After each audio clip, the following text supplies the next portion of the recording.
Bismillah. Assalamualaikum warahmatullahi wabarakatuh. Alhamdulillahi rabbil alamin. Iyyahu na'budu wa iyyahu nasta'in. Wa ashhadu an la ilaha illallah wahdahu la syarika lah. Al-malikul haqqul mubin. Wa ashhadu anna Muhammadan abduhu wa rasuluh. As-sadiqul wa'adil amin. Allahumma salli wa sallim wa barik ala nabiyyina Muhammadin wa ala alihi wa sahbihi wa man tabi'ahum bi ihsanin ila yaumiddin. Amma ba'd.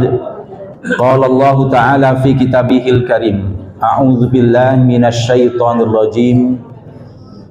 Ya ayyuhalladzina amanu ittaqullaha wa qulu qawlan sadida yuslih lakum a'malakum wa yaghfir lakum dzunubakum wa may yuti'illaha wa rasulahu faqad faza fawzan 'azima.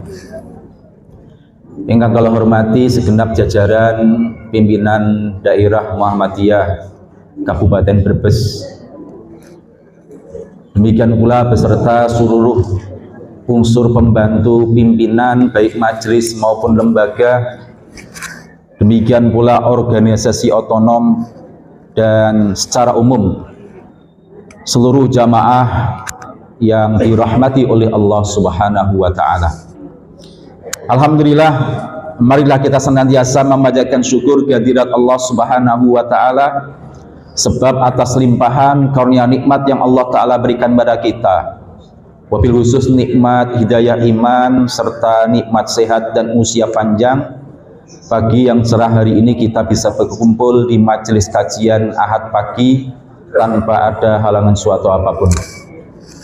Salat dan salam semoga senantiasa terlimpah curahkan pada junjungan kita baginda agung Nabi Muhammad sallallahu alaihi wasallam. Semoga terlimpah pula kepada keluarga beliau, sahabat beliau, dan juga kepada kita semua seluruh umat beliau ila yaumil qiyamah. Hadirin para rawuh ma'asyiral muslimin rahimakumullah. Kula tak ngginakaké bahasa campur-campur nggih. Sok ya basa Indonesia, ya sok bahasa Jawa. Sementing nyambung, sementing paham niku. Ning kula bahasane ya rada bahasa Pantura mriko, sebab kula aslinipun Pekalongan. Jadi meskipun padha wong Jawane ning benten logate. Para rawuh hadirin ma'asyiral muslimin rahimakumullah. Tema kajian kita pagi hari ini, tema kajian yang sangat menarik, yakni tentang ekonomi syariah beserta problematikanya. Nah, ini penting. Kenapa? Sebab seringkali kebanyakan di antara kita masih tebang pilih di dalam mengamalkan syariat, mana yang dianggap hanya urusan ibadah itu yang dikerjakan, namun untuk aspek syariah lain dalam tuntunan kehidupan ekonomi misal masih beranggapan oh podo bae kok antara sing syariah karo sing dudu syariah. Padahal Allah Ta'ala berfirman dalam Al-Quran surah Al-Baqarah, di mana Allah Ta'ala memerintahkan kepada kita untuk ketika berislam secara totalitas, secara kafah. Ya ayyuhalladzina amanu dkhulu fis-silmi kafah wa la tattabi'u khutuwatis syaitan innahu lakum aduwwum mubin. Wahai orang-orang yang beriman, masuklah kalian ke dalam Islam itu secara menyeluruh, tidak setengah-setengah. Ayat ini sebenarnya memiliki sababun nuzul sebagaimana penuturan Ikrimah, bekas budak dari Ibnu Abbas radhiyallahu ta'ala anhuma. Di zaman riyin niku wonten sahabat mlebet Islam, awalipun agamane Yahudi. Nggih punika sahabat Abdullah bin Salam. Lah ketika masuk Islam, karena sebelumnya telah memiliki tradisi kebiasaan yang berasal dari agama Yahudi, piyambake nyuwun dispensasi keringanan dumateng Kanjeng Nabi. Kanjeng Nabi pripun nek kula niku krana awit riyin sakderenge mlebet Islam agamane Yahudi, nek ndalu kula tetep tak ndres kitab Taurat. Terus nek dina Setu kula pak tetep mempeng luweh mempeng ibadah ketimbang dina-dina liyane. Sebab nek tiang agamane Yahudi nika wonten istilah hari Sabat. Beribadah lebih banyak, lebih sering di hari Sabtu dibanding hari yang lainnya. Nek padananipun nek umat Islam nika dinten Jumat. Nek Yahudi Jumate dina Sabtu. Hadirin rahimakumullah, maka turunlah ayat tadi. Ya ayyuhalladzina amanu dkhulu fisilmi kafah.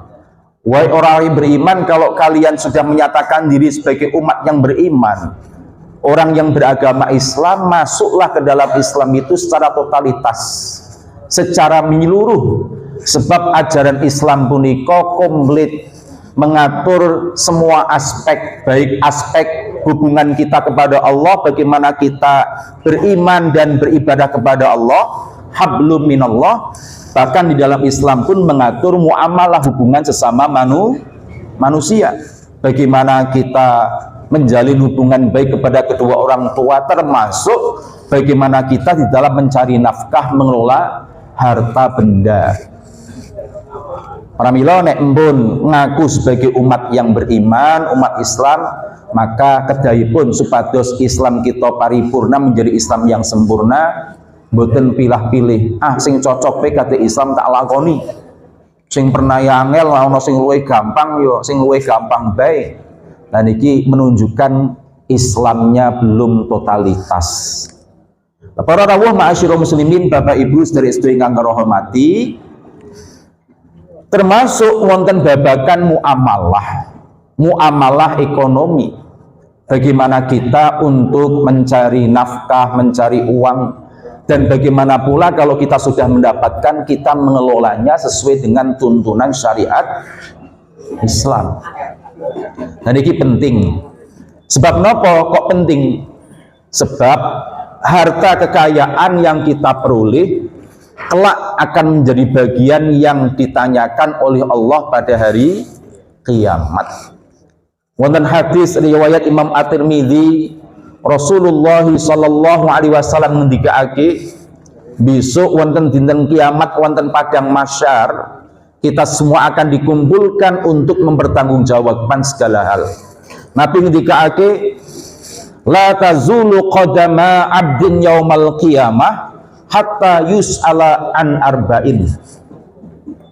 Ora bakal bergeser kedua telapak kaki seorang hamba, seorang manusia kelak di padang mahsyar, kabeh ngadeg berdiri menunggu untuk dihisab. Setiap orang tidak akan beranjak pindah dari tempat berdirinya sampai akan ditanya dulu pertanggungjawaban tentang 4 hal. Satu, kata Nabi, an umrihi fima afnahu, tentang umur kita, untuk apa kita habiskan selama usia yang Allah Ta'ala berikan hidup di dunia ini. Wa an jasati fima ablahu, yang kedua pun akan ditanya oleh Allah tentang kesehatan tubuh kita. Dipun paringi suco paningal kalih ngantos suku kalih, semua akan ditanyai buat apa saja. Nah, mangke sing jawab senes tutuk kita sami, bukan mulut kita yang menjawab, karena hari itu mulut kita dikunci. Al yauma nakhtimu ala afwahihim wa tukallimuna aydihim wa tashhadu arjuluhum bima kanu yaksibun. Sing bakal jadi saksi, sing bakal matur dumateng Allah masing-masing anggota tubuh kita.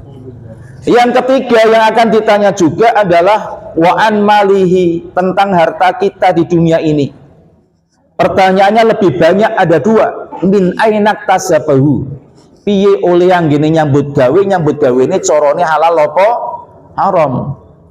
Lolos misal pertanyaan yang pertama nyambut gawe ini halal, masih ada pertanyaan yang kedua, wa fi ma anfaqahu, dibelanjaake nggo tuku napa kemawon. Dering tentu wong sing nyambut gawe ini halal, rekoso luru duit, barang oleh duit malah tinggu gawe sing boten-boten. tuku nomor lan sak piturute. Nah niku contoh mboten lulus wonten pertanyaan yang kedua digunakan untuk apa. Yang terakhir juga ditanya tentang ilmu kita. Madza amila fi. Ngerti ilmu agama wis dipun amalake napa dereng. Ngerti nek ana hukum muamalah ekonomi Islam, ana ekonomi syariah niku diamalke napa mboten. Niku bagian yang kelak akan dimintai pertanggungjawabannya oleh Allah Subhanahu wa taala. Para rawuh ma'asyiral muslimin rahimakumullah. Ming niku wau kathah yang menyepelekan di dalam masalah keharta bendaan. Karena banyak satu yang beranggapan masalah kehidupan duniawi itu tidak perlu menggunakan aturan agama. Ini yang disebut dengan gaya hidup sekulerisme. Agama ki yang gawe ngatur masalah ibadah kepada Allah. Masalah duniawi ya tidak perlu menggunakan aturan agama. Hadirin ma'asyiral muslimin rahimakumullah. Padahal Allah menurunkan syariat ajaran agama Islam yang mengatur seluruh aspek kehidupan kita.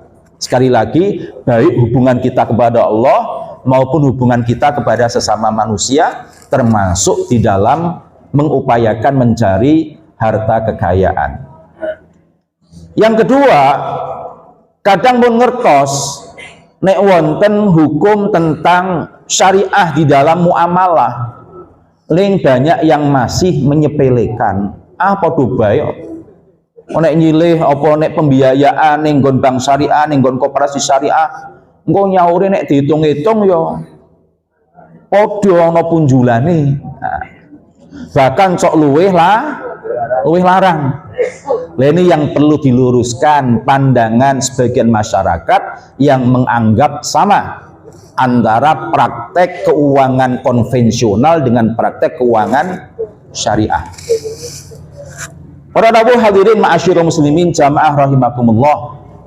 Nah, pertama-tama yang perlu kita tanamkan pada diri kita adalah menyadarkan tentang konsepsi apa sih harta itu dan bagaimana harta menurut agama Islam. Ini penting sebab gambaran kita, anggapan kita terhadap harta itu akan sangat memengaruhi pola pikir dan juga perbuatan kita, sikap kita terhadap harta.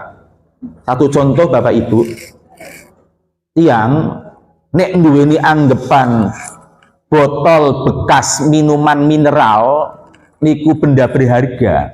Kalau memang nglumpukke barang-barang bekas, Pak didol nggo gawe rongsokan, niku mesti turut ndalan sing disawang niku bekas botol minuman mineral. Wah ke ana botol mending tak kelumpukke siji demi siji, nek oleh akeh sak karung kan didol lumayan. Karena dia memiliki konsepsi anggapan kalau botol bekas mineral itu benda berharga.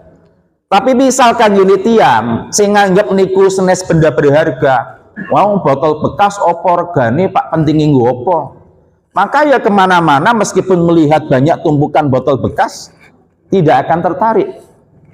Maka demikian pula terhadap harta, kita harus mendudukannya, memposisikannya, menganggap harta itu secara benar menurut syariat Islam, agar kita pun memperlakukan harta secara benar.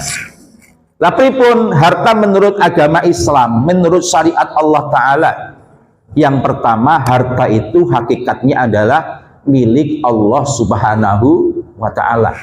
Niki ingkang kedah kita mengertosi lan kita yakini sami-sami. Satu, milkiyatullah.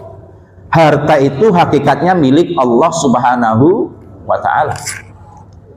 Napa dalilipun? Wonten Al-Qur'an misal Allah Ta'ala dawuh salebetipun surah An-Nur ayat 33. Wa atuhum mimma lillahi alladzi atakum. Allah perintah dumateng kita sami tiyang sing mampu, berilah kepada mereka orang yang tidak mampu sebagian dari harta yang telah Allah Ta'ala berikan kepadaku. Mimma lillah, sebagian dari harta Allah. Dados anggenipun Allah perintah dumateng kita supados purun sedekah, purun infak. zakat lan sak pituruti, Allah mengingatkan, ingatlah bahwa harta itu hakikatnya adalah harta Allah. Mimmalillah, berilah sebagian dari harta Allah itu kepada mereka yang membutuhkan. Nek dibahas An-Nur ayat 33 ini berbicara tentang budak mukatab. Niki mboten kula dawuhake, intine ayat niki ngandhakake kita supadoso enteng anggenipun sedekah infak. Allah ngimutake bahwa harta yang mau kita sedekahkan hakikatnya adalah milik Allah Subhanahu wa taala. Niku dalil naklini, dalil nas Al-Qur'an napa hadisi. Dalil aklini rasional, bagaimana kok dikatakan harta itu milik Allah? Wong rekoso nyambut gawe oleh bayaran kok bisa nih dikandaki harta milik Allah. Sing nandur jadi petani, ora koso nandur pari barang panen takdol kok dikandaki ke harta Allah. Dari mana logika akalnya? Dalil aklinipun, logikanipun, pilih kita leres kita ikhtiar nyambut damel. Sing nyambut gawe ten kantor dados pegawai nggih dados pegawai, sing petani nggih petani. Ning ngimuti sagedipun kita nyambut damel, awak sehat, akali waras, niku nggih awak sehat, pikiran waras niko pinaringan saking Allah Subhanahu wa taala. Napa malih ngimuti nek petani trimo ikhtiar tumandang nandur benih nyirami mupuki, sing nukulke ndedekke pari niku menguning bisa dipanen, sing ngecat lombok wernane bisa dadi ijo dadi abang, niku Allah Subhanahu wa taala. Maka hakikatnya harta yang kita peroleh dari manapun caranya itu adalah harta milik Allah Subhanahu wa taala. Dan nek ngemuti kados mekaten, insyaallah kita bakal enteng mudah untuk menggunakan harta itu sesuai dengan perintah Allah Subhanahu wa taala. Ini mboten kenging dengan alasan aku kayak mau pengajian Ahad pagi dikandake nih harta itu milik Allah. Terus muruh pelem tanggone mateng. Ki jarene harta milik Allah tak cukup niku ngempake dalil mboten pas. Bahwa betul harta itu hakikatnya milik Allah. Ning dalam kehidupan dunia ini diatur hak milik yang sifatnya nisbi, relatif. Harta itu hakikatnya milik Allah, tetapi di dalam dunia ini diatur hak milik masing-masing. Bin halal yo tuku, bin halal yo nyewa dan seterusnya. Hadirin ma'asyiral muslimin jamaah rahimakumullah. Prinsip yang kedua, harta bagi kita itu amanat.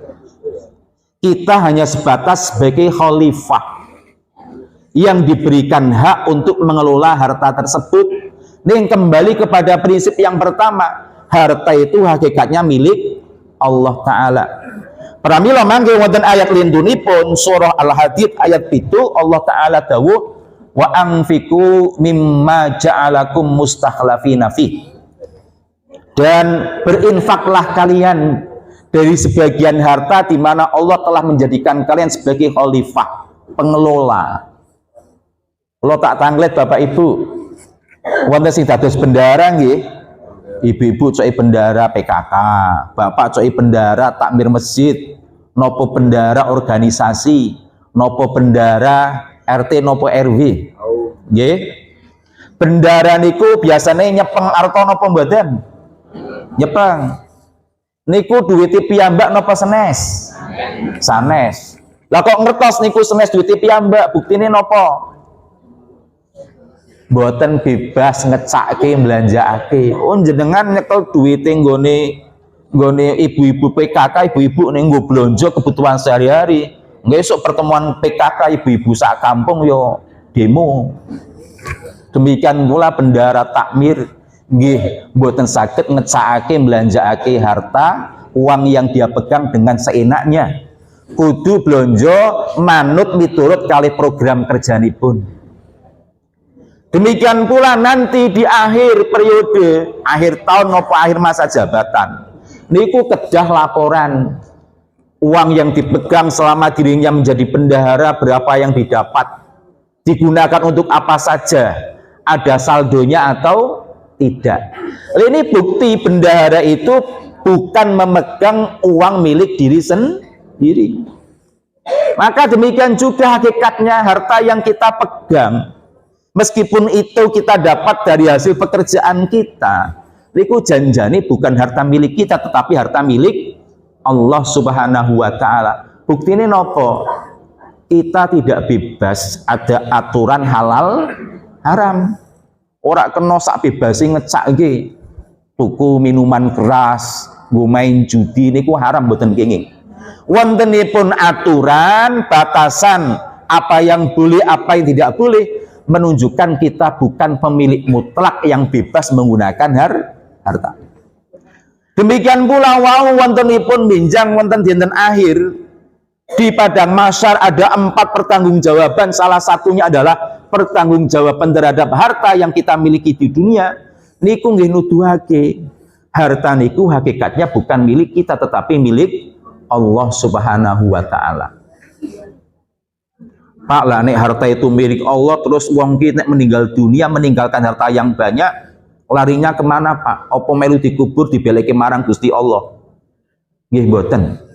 Orang yang beriman ketika meyakini harta itu milik Allah ketika meninggal dunia, dikembalikan kepada aturan Allah. Karena itu milik Allah. Bagaimana? Diwaris secara hukum Islam.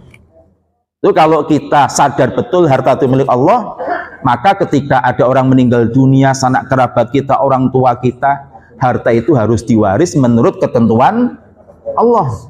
Karena harta itu hakikatnya milik Allah Ta'ala.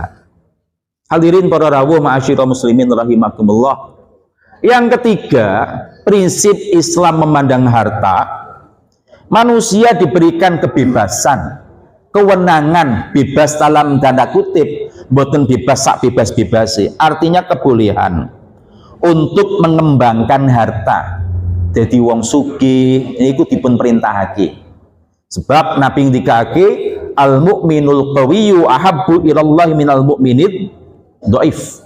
Wong mukmin sing kuat luwih dipun tresnani dening Allah ketimbang wong mukmin sing lemah, termasuk kuat ekonomi. Sebab nek wong mukmin tiange soleh, ekonomine kuat, jadi wong sugih, maka kekayaannya, hartanya akan bisa bermanfaat bagi Islam, bermanfaat bagi orang banyak, bisa menjadi ladang pahala bagi orang tersebut.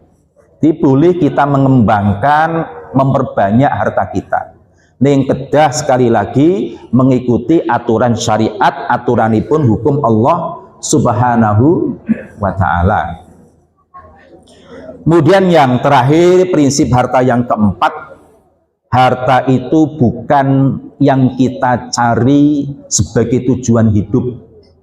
Harta itu sebagai wasilah, sarana, supados harta itu bisa digunakan sebagai alat agar kita dapat mendekatkan diri kepada Allah, damel sangu urip sakwise mati.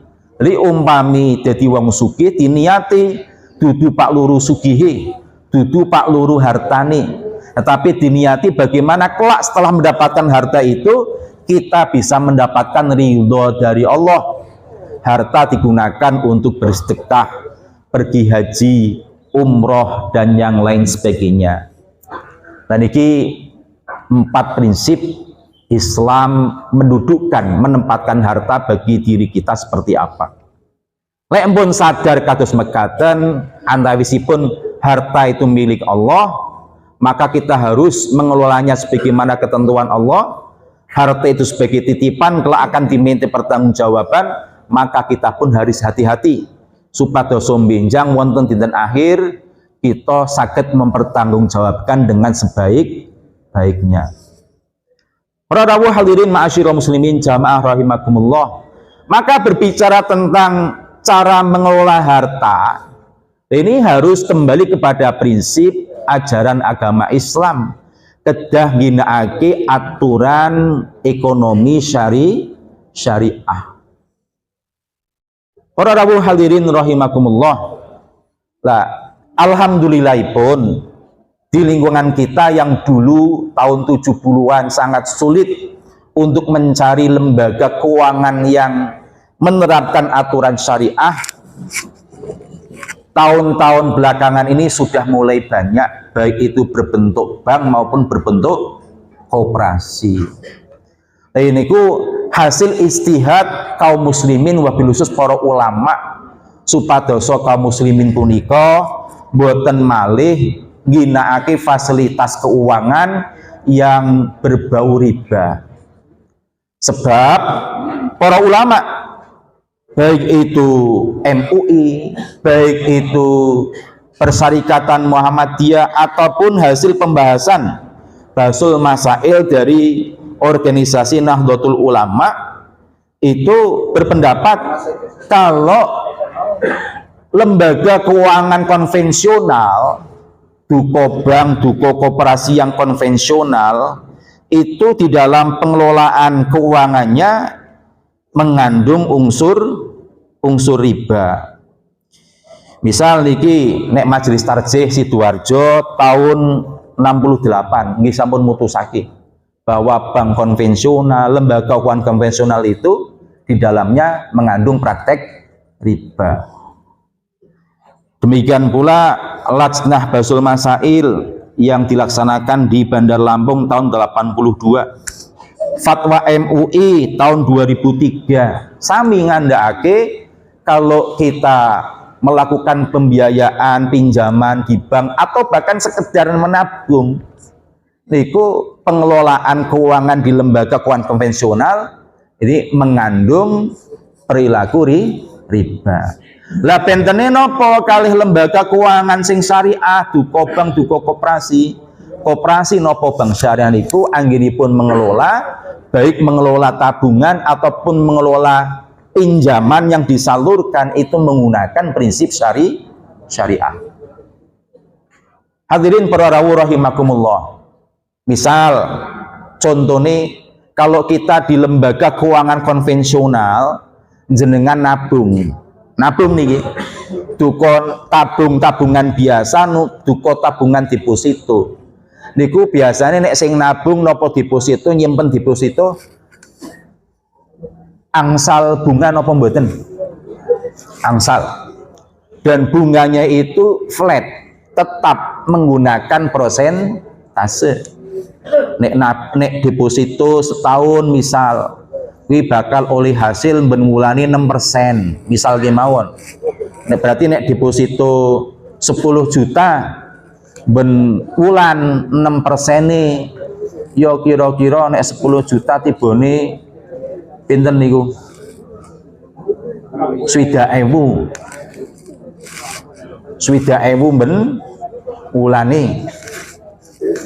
Nah itu akadnya ya menyimpan itu kalau dalam bahasa Arab ya wadiah, titip. Aku titip duit ke ninggon bangi sampean. Engko bangi ya engko sampean tak bageni 6% ben mulani. Nah, perilaku semacam ini atau perbuatan semacam ini termasuk perbuatan riba. Karena kalau kita akadnya menyimpan titip, niku ya kembalinya harusnya utuh. Nggak boleh ada punjulan. Demikian pula sebaliknya kalau kita melakukan pinjaman, aku butuh ning bank, nopo koperasi namun sing umum, sing konvensional. Bahasanya kan pinjam, Pak nyilih duit butuh piro? Butuh duit 10 juta. Yo tak silihi. Mengko mbelek kene 3 tahun meneh ben wulane diangsur. Total tibone 3 tahun mengko totale maune asline nyilih 10 juta. Belek kini tekan 15 juta, ono punjul 5 juta.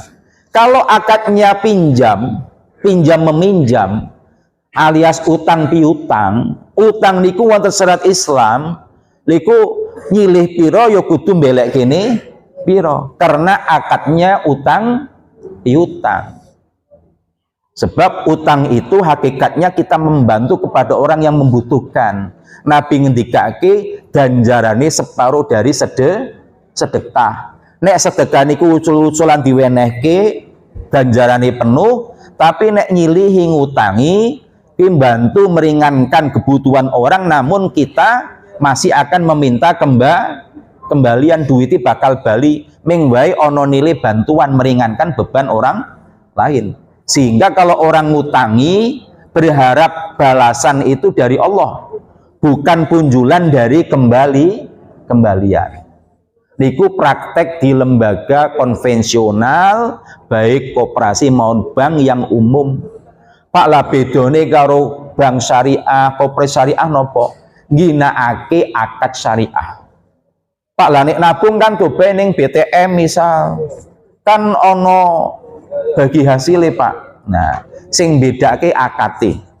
Nek jenengan nabung ten koperasi syariah nopo bank syariah, contoh kemawon wonten BTM, jenengan nabung misal, nopo titip deposito, niku akadnya menggunakan biasanya sing umum akad mudharabah. Nopo maknanipun mudharabah niku? Kula tak melu andil usahane ning nggon koperasi. Jadi akate melu urun usaha. Niku akad mudharabah. Mengko dari pihak koperasi atau bank syariah atau BTM, uang yang dikumpulkan dari anggota yang menabung atau deposito diusahakan, dikelola untuk hasil ekonomi. Hadirin rahimakumullah, ketika hasil tabungan dari masyarakat dikumpulkan kemudian dikelola untuk menghasilkan pendapatan, maka yang nabung itu berhak mendapatkan bagi hasil. Karakter ciri-ciri itu bagi hasil yang halal, bagi hasilnya tidak flat, ora acek nganggo persenan, tetapi undo usuk. Kadang wulan iki krono hasilnya apik dibageni hasil sing gede. Wulan ngarep krono usahane seret, yo bagi hasilnya turun. Niki bentene bank syariah, koperasi syariah, kalih bank umum, kalih koperasi sing umum. Lajeng bentene malih kalih pembiayaan nek neng bank umum nopo koperasi umum niku istilah pinjaman. Kalau di bank syariah, koperasi syariah nopo BTM istilah pembiayaan. Niki nggih benten sebab pembiayaan itu menggunakan akad syariah sesuai dengan kebutuhannya. Nek kebutuhannya konsumtif, tuku barang habis pakai, misal jenengan butuh sepeda motor, datang ke BTM, maka nanti BTM akan melayani pembiayaan dengan akad jual beli. Sampean butuh motor kok, motor merek opo? Oh merek Beat. Regane piro ning dealer, Pak Jukuk dealer ngendi, dilayani oleh BTM. Tak tukokke, tak anterke ning dealer ngendi. Maka kemudian terjadi jual beli. BTM membelikan iki motor rego asline 20. Tak dol ning nggon sampean ana selisih rego selawe, ana selisih 5 juta. Engko sampean mbari kena diangsur selama 3 tahun. Kenging napa mboten adol njukuk bati?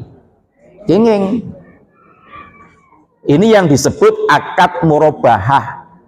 Penjualan, pembelian jual beli di mana harga kulaan dikandake, keuntungan selisihnya berapa juga dikandake. Niki halal. Meskipun nek dihitung-hitung Pak asline padha Pak karo nek nyilih ning nggon bank umum apa koperasi umum. Nyilih 20 mengko mbelekene dadi 20 padha-padha ana selisih 5 juta. Tapi benten AKT, nek ten mriko AKT pinjam utang. Nek utang ora kena ana pun julan. Tapi kalau di bank syariah, koperasi syariah itu menggunakan akad sesuai dengan kebutuhannya. Kalau kebutuhannya konsumtif, pembelian barang, ya dilayani dengan akad jual beli.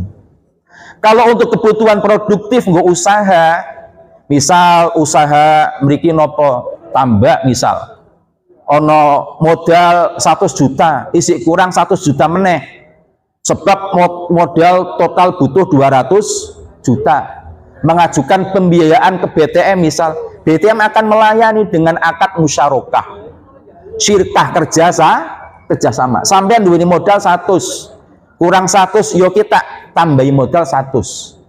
Mengko mbelek kene selain modal iki ditambah karone ana keuntungan. Keuntungannya piro parwedak misal. Oh nek sampean ana tambah tenaga yo 40 nggo gawe BTM, 60 nggo gawe sampean sing ngelola. Halal apa mboten nek mengembalikannya ada bagi hasil? halal karena kerjasama.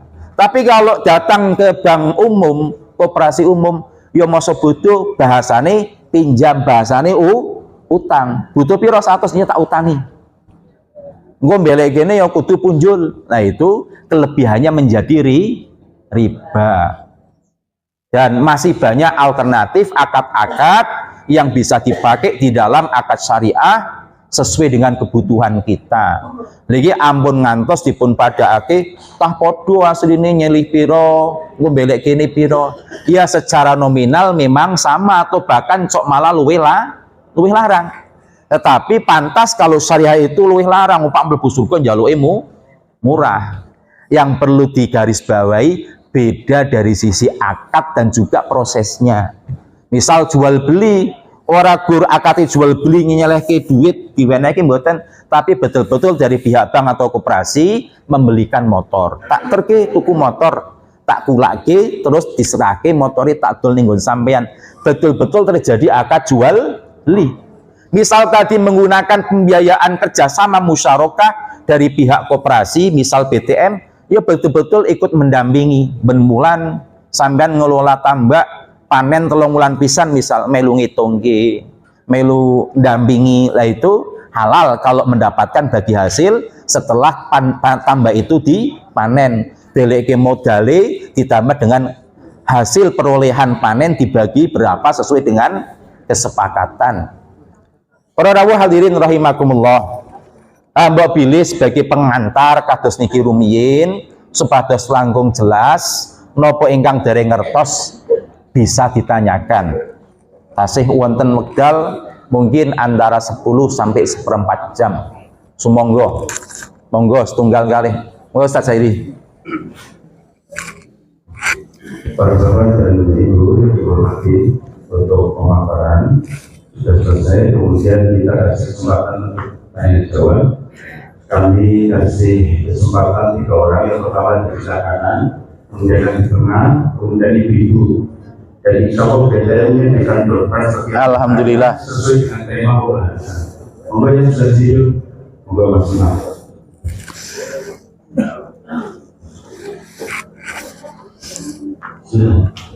Assalamualaikum warahmatullahi wabarakatuh. Waalaikumsalam warahmatullahi wabarakatuh.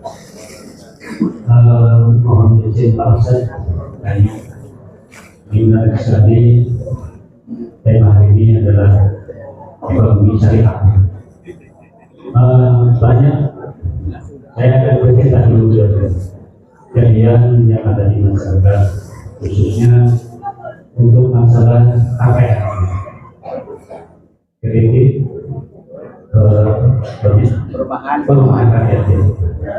Nah, itu banyak program syariah masuk di situ. Masyarakat banyak ada menilai, kok syariah ribet sekali, ribet sekali, dan itu ya tadinya ada peminatnya itu jauh ya. Nah, itu kadang masyarakat mau masuk ke syariah dipersulit. Dan secara itu mampu, kadang ya tidak gitu. Ada DP di situ Pak Ustaz. DP itu kalau dikalkulasi dengan harga rumah itu melebihi. Itu uang DP-nya kemana? Kayak gitu ya. Jadi nanti secara syariahnya itu dijelaskan biar masyarakat paham. Itu aja. Terima kasih. Untuk yang benar, yang berapa versi?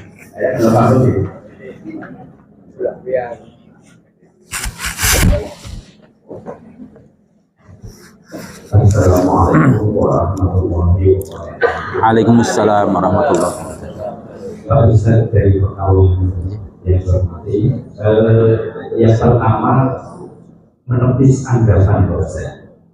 Karena sementara ini kita sering mendengarkan bahwa menggunakan fasilitas di bank syariah tidak ada bedanya dengan bank konvensional. Apakah ini bermuatan persaingan atau apa, kita tidak tahu. Tapi mohon pada kesempatan pagi hari ini Pak Ustaz itu bisa menjelaskan, karena kelihatannya masyarakat juga terkadang terpengaruh dengan kalimatnya.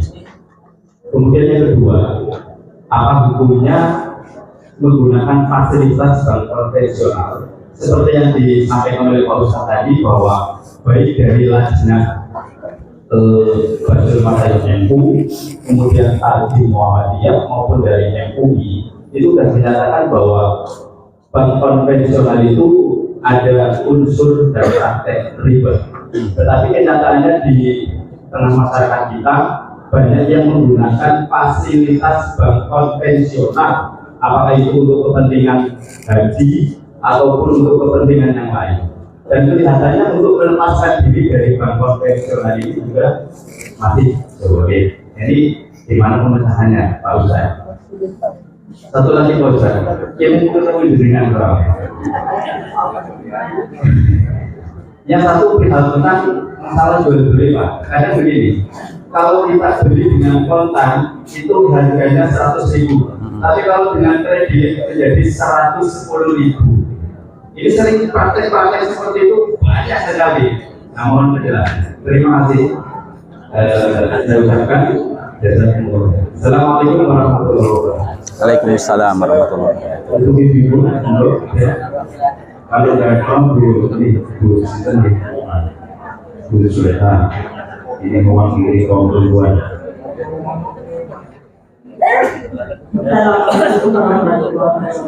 Waalaikumsalam warahmatullahi wabarakatuh. Satu pertanyaan kami, bagaimana punya kalau kami yang berada di bank konvensional kemudian si peminjam ini meninggal dunia, yang kemudian dari bank konvensional itu karena ada asuransi sehingga menjadi lunas. Nah ini kaitannya dengan hutang, bagaimanakah pandangan menurut terima kasih. Assalamualaikum warahmatullahi wabarakatuh. Waalaikumsalam warahmatullahi wabarakatuh. Terima kasih Bapak dan Ibu sudah menanyakan, dan kami mohon maaf banyak masih kesempatan tiga. Kalau nanti ada yang orang nanti bisa hubungi DPS-nya. Untuk kita tanya nanti siap untuk terima hadiah. Terima kasih atas beberapa pertanyaannya, menunjukkan sangat antusias sekali. Ada 3 penanya, namun kalau dirinci ada 4 pertanyaan. Yang pertama, fenomena terkait dengan pembiayaan KPR syariah. Saya nggak tahu prakteknya seperti apa yang ditanyakan, tetapi menurut penuturan cerita tadi, ada DP-nya. Dan DP-nya itu bisa hangus gitu. Ya hadirin ma'asyiral muslimin rahimakumullah, di sela-sela ceritanya juga membandingkan kalau di lembaga keuangan umum alias konvensional itu kesannya dipermudah, kalau di lembaga keuangan syariah kok kesannya ribet, banyak aturan. Ya hadirin rahimakumullah, nah ini memang yang seringkali menjadi momok, tanda kutip bahasa momok itu artinya yang dianggap menjadi pemberat bagi masyarakat. Pernah Pak pembiayaan syariah kok kudu jaminane temenan yang senilai dengan pembiayaan yang diajukan. Sebab di dalam pembiayaan syariah nggak boleh misal jaminannya berupa sertifikat pendidik atau SK pegawai, itu nggak boleh. Karena itu hakikatnya nggak ada nilai, menjaminkan pekerjaan yang belum dia lakukan. Maka harus betul-betul sesuatu yang memiliki nilai intrinsik di dalamnya. Itu salah satu contoh. Belum lagi nanti proses ketika butuh uang ditanya dulu untuk apa. Kalau mau pembelian ya kudu tuku barang sesuai dengan permohonannya. Ora kena ngaranine pengajuan pembiayaan Pak tuku bit barang tekan dilere, Pak luru sing luwih murah bae sak ngisore bit, utawa akate Pak tuku sing anyar barang dicake tukune sing second benono susuk gawe keperluan yang lainnya. Ini nggak boleh. Kalau di lembaga umum kan sing penting pinjam, masa butuh Pak ngopo, sing penting mengko mbelek kene ana punjulane. Ini salah satu barangkali yang orang banyak menganggap ning syariah itu ribet. Ya memang kalau memang itu syariah ya ada lika-likunya. Malah kalau yang serba instan, serba gampang itu patut dipertanyakan. Iki syariah apa syariah? Nah, sebab ini yang merusak citra tadi, yang menjadikan orang skeptis. Janjane podo ning nggo syariah karo ora.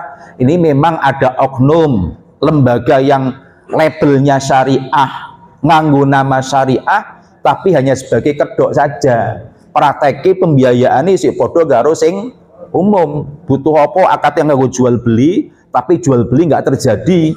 Wis ki duitnya masa butuh Pak nggo tuku apa silahkan. Hanya akadnya saja menggunakan akad jual beli, tetapi prakteknya tidak ada jual beli. Nah, ini yang menjadikan citra lembaga keuangan syariah itu tercoreng. Hingga banyak orang mengatakan podo bae. Padahal sing aslinya yang berintegritas, yang komitmen itu beda. Terus bagaimana status DP? Hadirin rahimakumullah. DP itu ya hak milik bagi nasabah kalau itu nasabah, atau anggota kalau itu koperasi. Sehingga nggak boleh sewenang-wenang, misal ketika yang bersangkutan tidak jadi melangsungkan akadnya, misal akad jual beli, pembiayaan untuk akad jual beli, wis ngenehi DP Pak nggo tuku motor, dimodali dhisik kalau anggota atau nasabah 5 juta, regane motor 20 juta, pembiayanya hanya 15 juta kekurangannya, terus batal ora sido 5 juta ini hangus. Tidak boleh. Kalau yang terjadi adalah DP hangus secara totalitas semacam itu, ini juga ciri-ciri syariahnya masih setengah, belum syariah. DP itu sebagai jaminan pengikat kalau dia serius untuk melangsungkan akad pembiayaan. Misal kalau KPR menggunakan akad syariah, biasanya digunakan adalah akad istisna. Kita pesan, istisna itu pesan untuk membuatkan barang sesuai dengan kriteria yang kita inginkan. Oh, tipe rumahnya ini, gendengnya nganggo iki, terus luasnya tanah ini, itu kita menggunakan akad istisna. Terus DP itu diberikan sebagai, biasanya diberikan untuk komitmen awal. Nah, bagaimana jika misal tidak jadi? Jika tidak jadi, tetap DP itu sebenarnya hak milik bagi orang tersebut, pemohon ataupun nasabah ataupun anggota. Nah, kalau memang untuk proses pengurusannya itu sudah menghabiskan biaya, misal ada biaya notaris, ono biaya pengukuran tanah, kemudian kok nggak jadi, itu ketika DP itu dikurangi, pengembaliannya harus ada rincian digunakan, berkurang itu digunakan untuk apa saja, itu boleh. Kalau semisal hangus, hilang semuanya, ini dipertanyakan juga, ono laporannya apa ora? Kok bisa nih awet DP 5 juta kok ketika gagal nggak jadi hangus total 100%. Kalau secara syariah boleh dikurangi untuk mengurangi biaya-biaya yang memang real terjadi. Tak contoh ke wau biaya notaris, pengukuran tanah dan seterusnya. Lek memang terjadi dan kemudian orang itu gagal melanjutkan akad pembuatan rumah alias akad KPR, ya dari pihak pengelola atau pengembangnya berhak biar tidak rugi, DP yang tadi telah diserahkan dipotong untuk biaya-biaya yang telah dikeluarkan. Niki jawabipun kados mekaten, wallahu alam. Yang kedua, satu tentang skeptis masyarakat. Terus yang kedua tentang nopo niku? Menggunakan fasilitas. Pembiayaan dengan 2 harga tadi. Menggunakan fasilitas dan lembaga keuangan konvensional. Oh, nggih. Nah, hadirin rahimakumullah. Tadi sudah saya singgung sebagian tentang munculnya skeptis. Skeptis itu ya keraguan dan bahkan cenderung menganggap sama antara praktek di lembaga keuangan syariah dengan yang umum alias konvensional. Satu bisa disebabkan persepsi atau dianggap podo itu karena ketidaktahuan masyarakat. Jadi pentingnya sosialisasi seperti pengajian di pagi hari ini. Bab kula piyambak nyuwun sewu tak ceritake jujur mawon. Ketika pengajian di dalam masjid ada yang bertanya tentang praktek perbedaan antara di lembaga keuangan syariah dan umum. Lah sing takon niku senes masyarakat biasa. Sing tanglet niku ketua takmir masjid. Mun kaji, saya anggap beliau tokoh. Lah ternyata beliau masih menganggap mau podo Pak ning nggon keuangan syariah karo ning nggon keuangan umum sing konvensional. Oh buktine nek nyaur nyilih piro dadine totale ning mburi ana kelebihane ana punjulane. Loh ternyata saya miris. Lah kok wong sing saya duga itu sepatutnya memiliki kompetensi pengetahuan agama yang lebih daripada umumnya, kok ternyata masih memiliki anggapan podo bae karo syariah dengan yang umum. Ini berarti permasalahannya satu, banyak masyarakat yang belum paham. Yang kedua, kenapa muncul skeptisme, rasa keraguan-raguan atau bahkan tadi sampai menyamakan? Sebab ada oknum lembaga syariah yang hanya labelnya saja syariah. Ono wong sing wis betul-betul ngerti syariah kuwi kaya ngene, tapi ketika melakukan pembiayaan di bank syariah, jebul kok prakteke kok podo. Aku pembiayaan untuk beli motor kok cul-culan duwite otok diwekehke, aku kon blonjo motor dhewe terus kok ora ditakokke, ora ono laporane. Berarti hakikatnya yang terjadi hanya peminjaman uang. Aslinya podo. Lah ini oknum lembaga keuangan yang mengatasnamakan syariah tapi prakteknya ora syariah. Lah ini juga menimbulkan skeptisme di kalangan masyarakat jumlah podo bae. Nah, dua hal ini yang mesti kita benahi, PR kita bersama. Satu, pendidikan, edukasi, sosialisasi ke masyarakat, bedanya antara praktik syariah dengan yang bukan.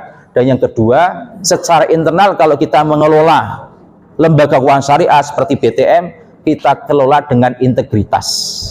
Jangan sampai hanya labelnya saja syariah tapi prakteknya tidak. Ini nanti yang meracuni masyarakat. Jebul bener anggapan nek syariah karo syariah ki podo baik. Ya hadirin ma'asyiral muslimin rahimakumullah.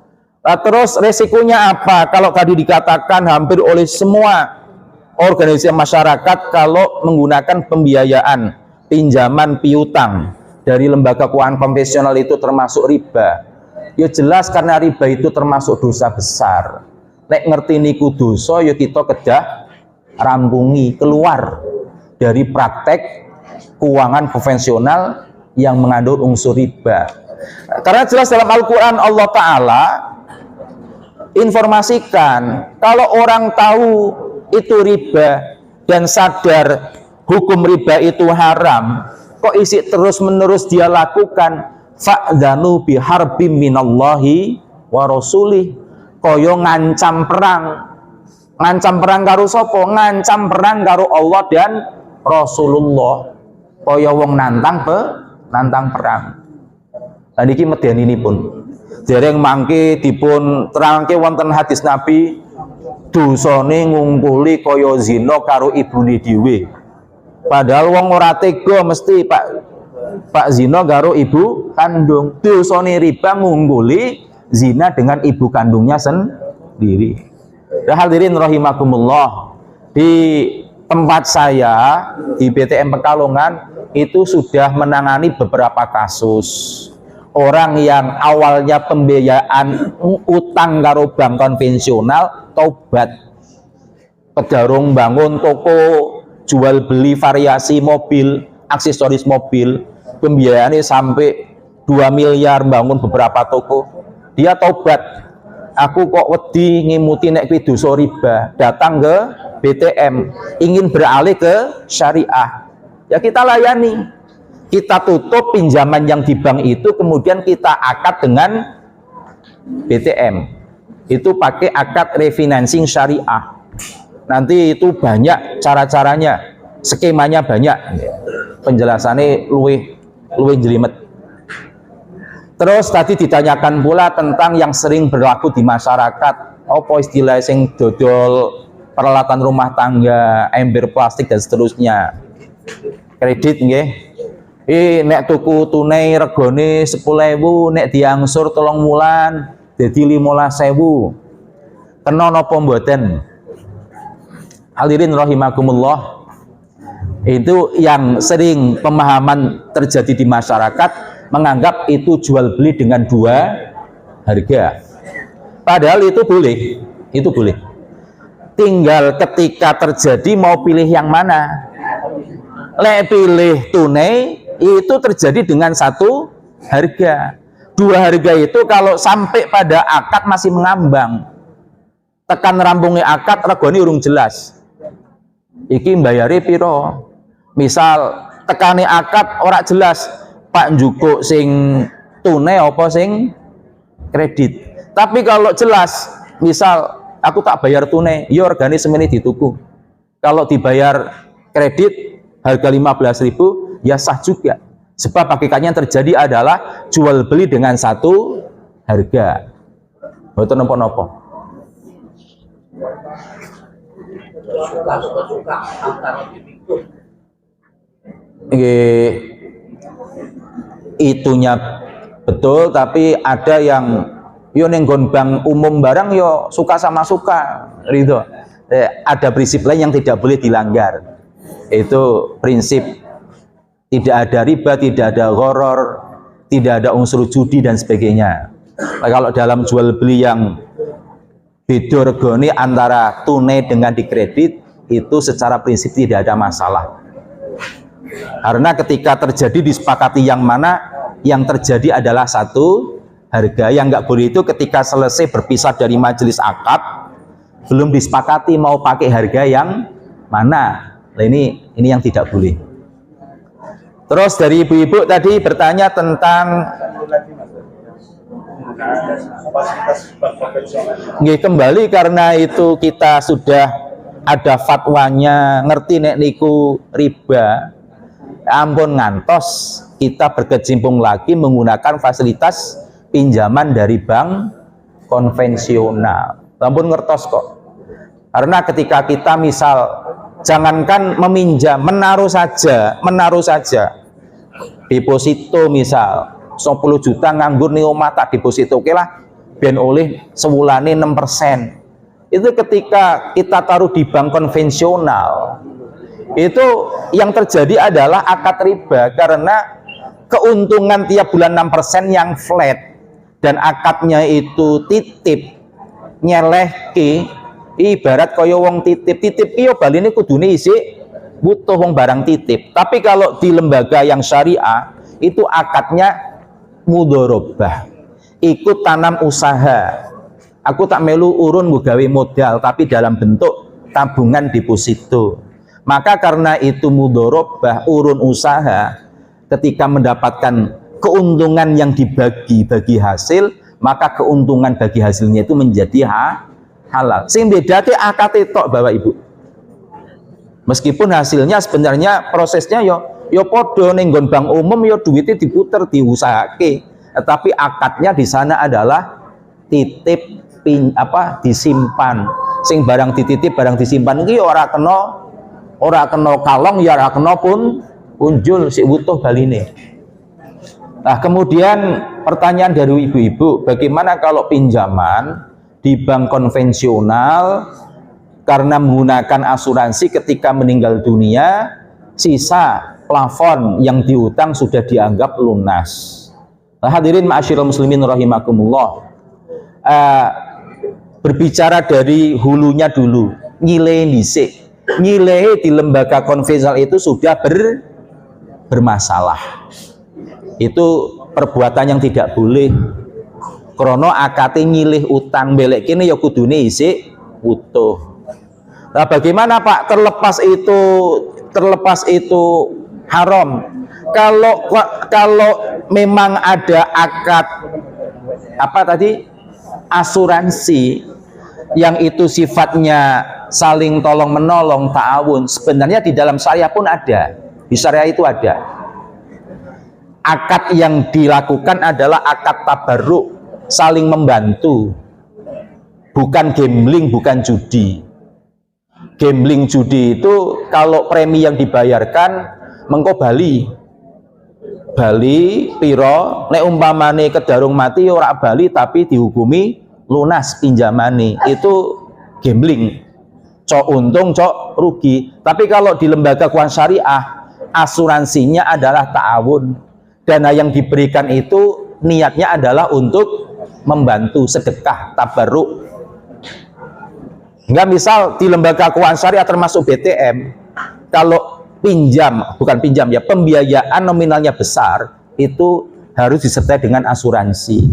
Itu pun sama, asuransinya nanti diperhitungkan umurnya berapa, nilai pembiayanya berapa. Kalau meninggal nanti dihukumi lunas, karena dana tolong menolong dari sesama pengguna BTM itu yang dikumpulkan akan digunakan untuk menutupi musibah kematian itu. Sisa kekurangan pembiayanya berapa ditutup dengan itu.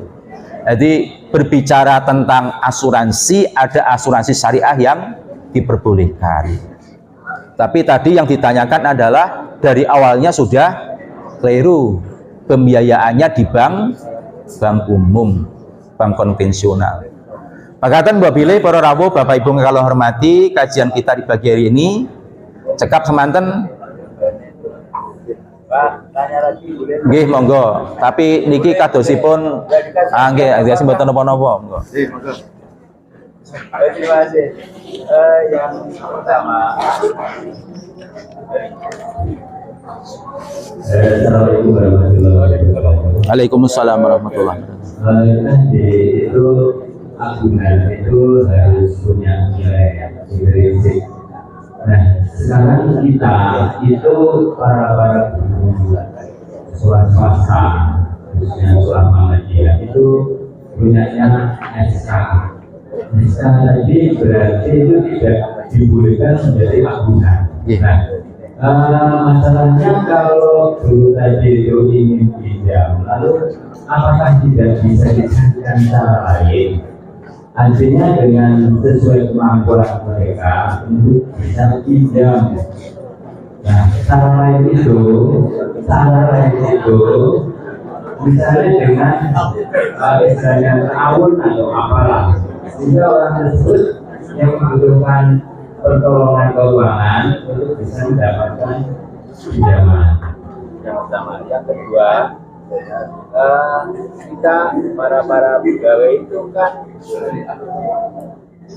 semua rekeningnya di dalam pemerintah BRI katakan. Nah, di sana kan berarti kan ada unsur ribanya. Nah, solusinya apa?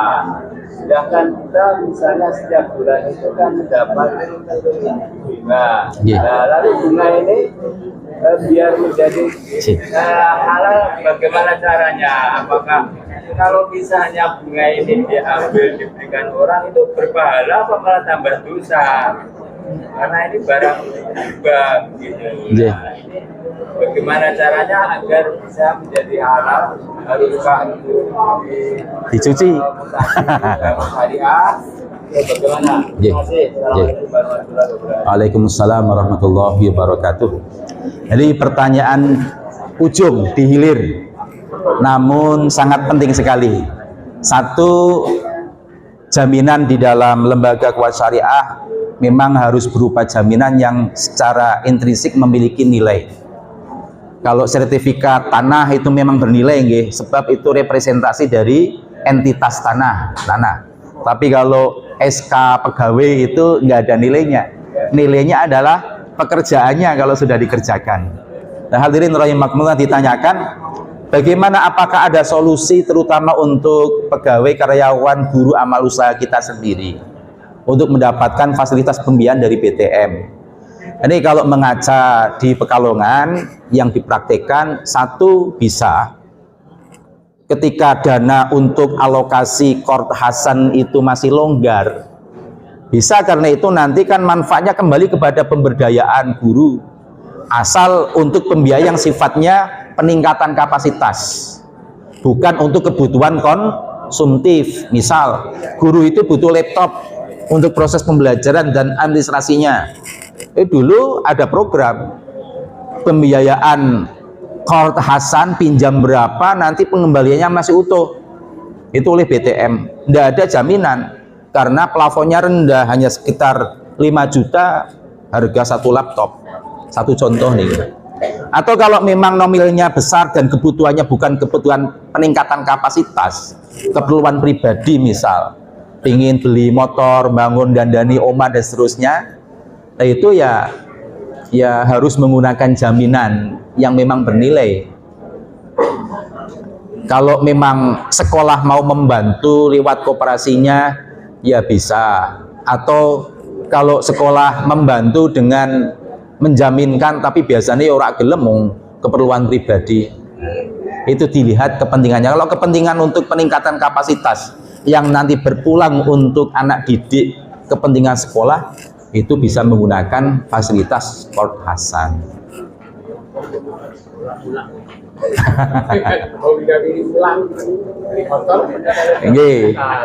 Tapi ada unsur kepentingan pribadi. Terakhir yang ditanyakan penting ini, Pak, bagaimana untuk kepentingan keperluan gaji kita membuat rekening di bank umum?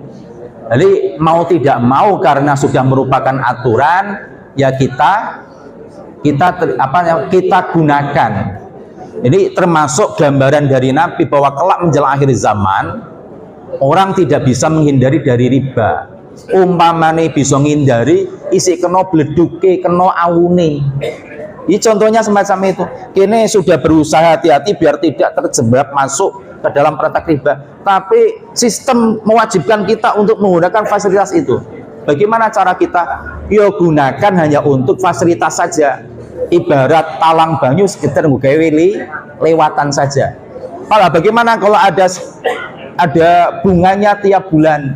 Bunganya tidak bisa kita ambil. Kalau diambil, silakan dimanfaatkan untuk kepentingan umum. Baik ini masjid, tapi jangan berharap pahala. Hanya untuk kemanfaatan saja. Jangan diberikan untuk pribadi, karena barang yang haram itu tidak boleh diberikan, tapi untuk yang sifatnya kepentingan umum. Ini orang-orang Arab pun ketika menyimpan dananya di bank-bank Swiss, bank Eropa, itu berpikir nek danane akeh dibiarkan bunganya di sana mengendap, justru sing manfaatnya orang-orang kafir. Maka orang-orang Arab itu bunga-bunga yang tidak diambil itu ya digunakan untuk menyumbang negara Afrika, negara Indonesia. Sebab nek dijarke nggak diambil, itu dimanfaatkan oleh pemilik bank, oleh ya mereka yang betul nembak kita sendiri nanti. Makatan wallahu alam bisawab. Makatan pangapunten lepatin apun atur wonten ingkang leres semata-mata taufik betul ngaripun Allah taala. Wallahu nasr minallah fatun qarib. Assalamualaikum warahmatullahi wabarakatuh. Wallahul muwaffiq ila aqwamit thoriq.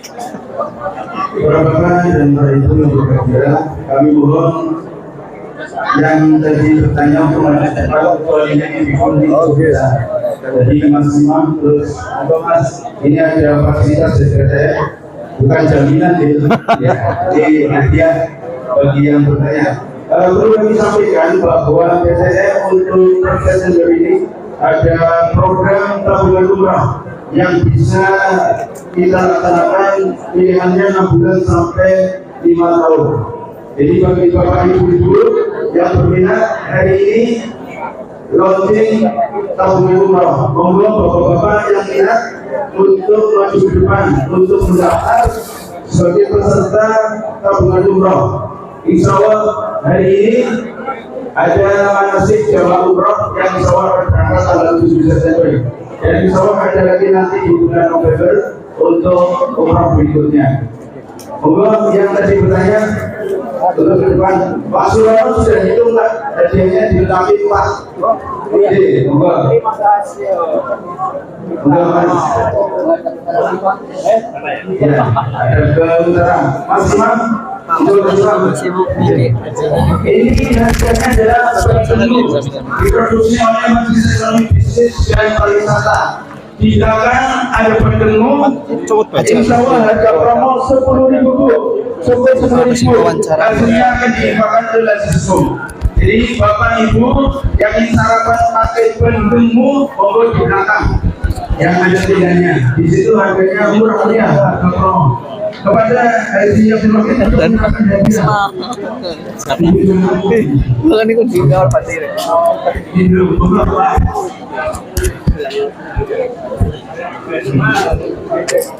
Akan dilihat hadiahnya, tetapi Alhamdulillahirrahmanirrahim. Dari hasil pengajian rutin Ahad pertama pimpinan daerah Muhammadiyah Kabupaten Brebes, seorang mubaligh dari pimpinan ranting Muhammadiyah Gerinting mendapatkan hadiah penghargaan dari pimpinan daerah Muhammadiyah Kabupaten Brebes. Ini adalah wujud sebagai apresiasi bagi yang bertanya pada saat pengajian. Dan alhamdulillah perwakilan dari Gerinting, Ustadz Zainal Abidin, mendapatkan penghargaan tersebut. Dan itu juga siaran dari peserta pengajian untuk Ibu-Ibu Aisyah yang sedang disiarkan.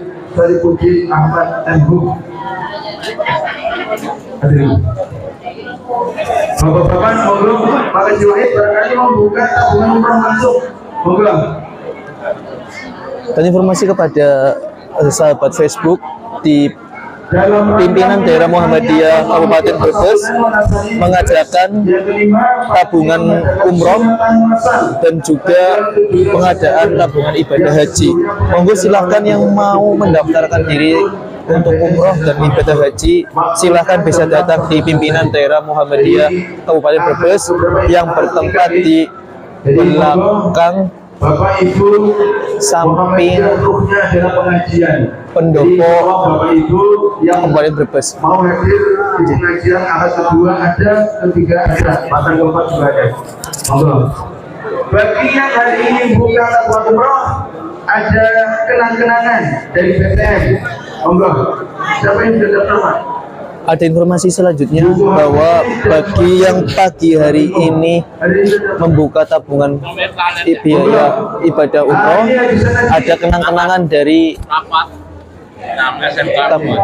penyelenggara umroh Arafah pimpinan daerah Muhammadiyah Kabupaten Brebes. Untuk 5 tahun nih. Bulan loh. Terus siapa lagi? Monggo bisa coba Aisyah. Ini Pak Haji Abdul Wahid memberikan ketelatenan pengurus PDM. Ini daftar. Ya. Dari pengurus PDM juga memberikan contoh mengawali pembukaan tabungan ibadah umroh yang diselenggarakan oleh KPIH Arafah pimpinan daerah Muhammadiyah Kabupaten Brebes. 6 bulan tabungan per bulannya 5.750. Yang 12 bulan 2.875. Bagi yang 24 bulan 1.438. Yang 36 bulan 959. Yang 48 bulan setoran tiap bulannya 719. Yang 60 bulan setorannya 575.000 rupiah. Ini pendaftaran awal atau setoran awal 500.000 rupiah. Jadi bagi Bapak Ibu yang berminat untuk lebih detailnya nanti bisa dijelaskan nanti di PTM. Kami sampaikan untuk keberangkatan September ini biaya umroh 37 juta rupiah, tetapi untuk November cukup 32.200.000 rupiah. Jadi paket 12 hari. Jadi Bapak Ibu yang berminat untuk umroh bisa segera menghubungi PTM atau PED. Terima kasih. Alhamdulillah ini yang mendaftar satu Pak Haji, yang kedua Haji Abdul Wahid, yang ketiga Bapak Amsiun. Tepuk tangan Bapak-bapak. Ya ini mantap. Oke. Adik, kita sudah tulis Lisa. Terima kasih dari kami sebagai pembawa acara. Mohon maaf, barangkali ada pengumuman yang lainnya. Perlu kami sampaikan, PTN sekarang bisa melayani pembayaran listrik, BPJS, PDAM dan lain sebagainya. Jadi ibu-ibu yang kemarin sempat bayar-bayar bisa dihubungi lagi di PTM untuk pembayaran, termasuk tarik tunai. Jadi bagi yang mau transfer, mau tarik tunai, sekarang PTM melayani. Jadi urusan repot-repot antri, gimana? Atur suwun dari kami, mohon maaf, atur kalam. Wassalamualaikum warahmatullahi wabarakatuh. Bapak-bapak dan Ibu, ini baru ada 3, Pak Abdul Wahid, Pak Sanadi, dan Kabir. Monggo Bapak-bapak dan Ibu yang mau mendaftarkan umroh hari ini dengan biaya Rp500.000 mendapatkan buku himpunan putusan tertib dan bandel rektor. Ya, silakan.